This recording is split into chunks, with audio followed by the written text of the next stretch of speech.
Hey, what's up guys? I'm Zach and I'm going to be walking you through my creative process project for ESP 103.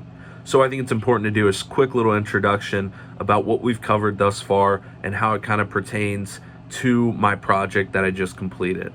So to start off, obviously we covered the Be Creative, Be Curious, and Be Resilient chapters all in the ESP 103 book. I liked all these chapters. I thought they each brought a different thing to the table. I like the Be Creative chapter mainly because it identifies the 4 steps of the creative process: clarifying, ideating, testing, and pitching. Then moving to Be Curious, I really liked what we did with this chapter. It really changed my outlook on a lot of things, especially with the curiosity exercises we did. I find myself asking a lot more questions nowadays than I did prior to this class. And my favorite chapter that we did was the Be Resilient chapter. I like the examples that they used, whether it be Oprah, Tiger Woods, Thomas Edison, all these great minds that were really resilient through their creative process and how that made them so successful. I think it's important how it talks about how you can make failure a success if you learn something from it in that chapter. And then also the ultimate, having a growth versus a fixed mindset. I thought that was the most important thing that it talked about in the book thus far, just how you can always have that growth mindset and get better from your failure.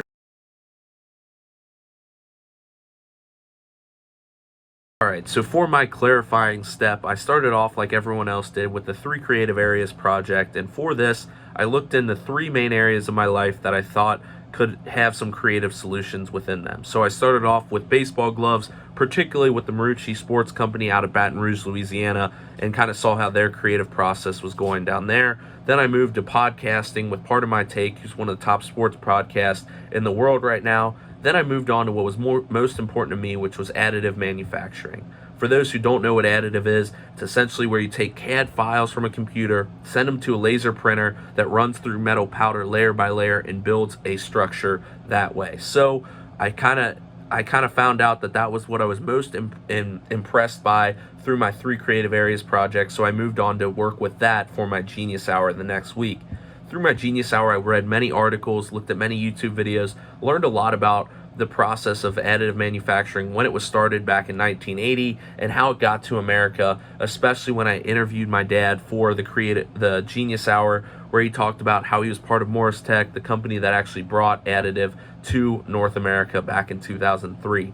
I learned a lot through these interviews and looking at articles, but the main thing I learned through my Genius Hour talk with my dad was the 2 main issues that face the industry right now. First being that there's not much product testing because it's a super new manufacturing technique, and there's not much product testing or information out there.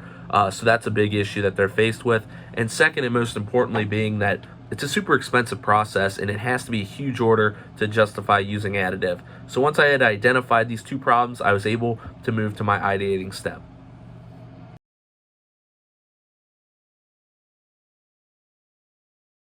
So for the ideating phase, this was where we worked with 100 ideas on how to better improve our line of interest. So for me, additive manufacturing, and I have to be completely honest, this was the section that I struggled with the most. Luckily, we did have the Be Resilient chapter to kind of help us get through this, telling us that we need to learn from our mistakes with this, but it certainly was a hard task to get through. I struggled many hours at my desk trying to come up with these 100 ideas. I actually broke it up over multiple days, but once I got done with the 100 ideas, I had a sense of accomplishment, and I moved on to curating it down to 50, then 15, then 3. How I did the 50 was I just simply looked at what I thought was a good idea to move to 50. Once I got the 50 down, I put a star next to the 50 of the 100. Then I listed 15 that I thought were good ideas that I could work with going forward. And then I got down to my final 3 ideas, which I thought were the best, which was partner with NASA for a testing agency, make a recycling machine that would take old parts, make new powder for the machine to save some costs there. And then finally, my most important idea, which I liked the most, was making a solar-powered additive machine to save money that way. So once I got those down to those 3 ideas, I moved on to the testing phase.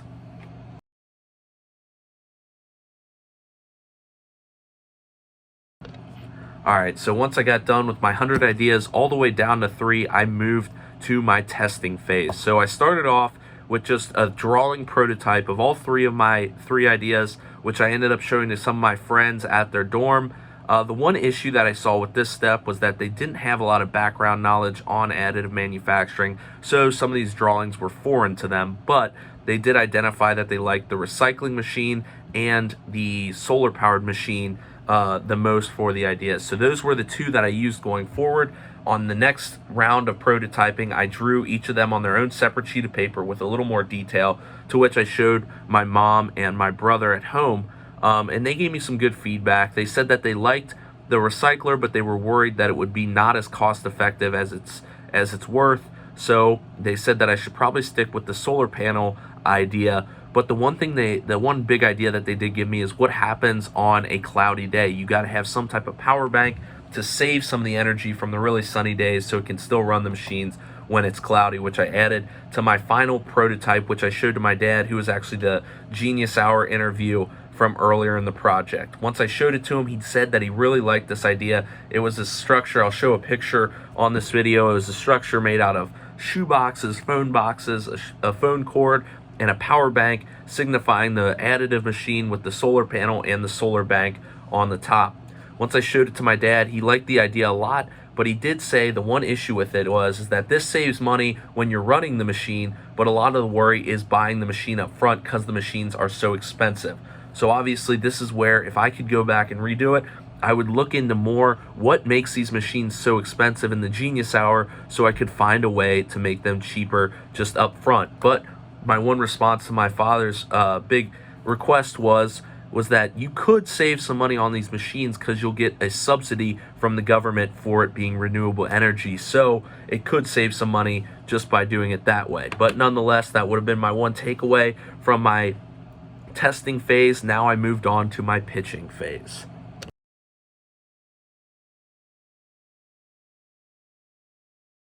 Hi, I'm Zach Rangers, and this is why I think you should invest in additive manufacturing powered by solar. I want you to think of a world where everything you use on a daily basis, like your house, your car, or even the planes you fly across America in, are all printed from a super efficient machine that takes only 1 or 2 people to run and makes very little mistakes. Obviously, this seems great. We could be able to cut down on manufacturing costs, there'd be less mistakes made, and our needs would be better fit with these machines. What if I told you these machines are out there in the world, but they're not being utilized properly by the machine shops that own them?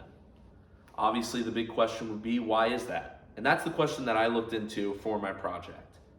I came up with one real answer for this, and that's simply the cost.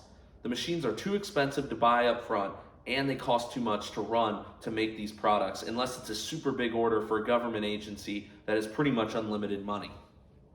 Obviously, this doesn't help the average guy like you and I. So I looked into how can we fix this so that way this super efficient additive process can be used for even daily goods that you and I use on a daily basis. So with this research, I came up with one idea that I thought could really solve and revolutionize this industry. That'd be solar power additive manufacturing machines. How this would work, you have a solar panel or multiple on top of the additive manufacturing company's roof. They'd have solar banks connected to them so they could save energy from super sunny days, so that way it could still run the machine on cloudy days as well. And these would power the machines day to day. Obviously, this would eliminate virtually all running cost of the machine because it'd be powered by the sun, which is free, and you'd be able to save money on the machine up front because you get a renewable energy subsidy from the government. Now, I think this can really revolutionize the additive manufacturing industry, bringing additive to you and I as opposed to just the super big government projects that it's used for now. I ask that you consider making an investment in this because I think this can really revolutionize the manufacturing industry as we know it and can better suit our needs at home. Thank you.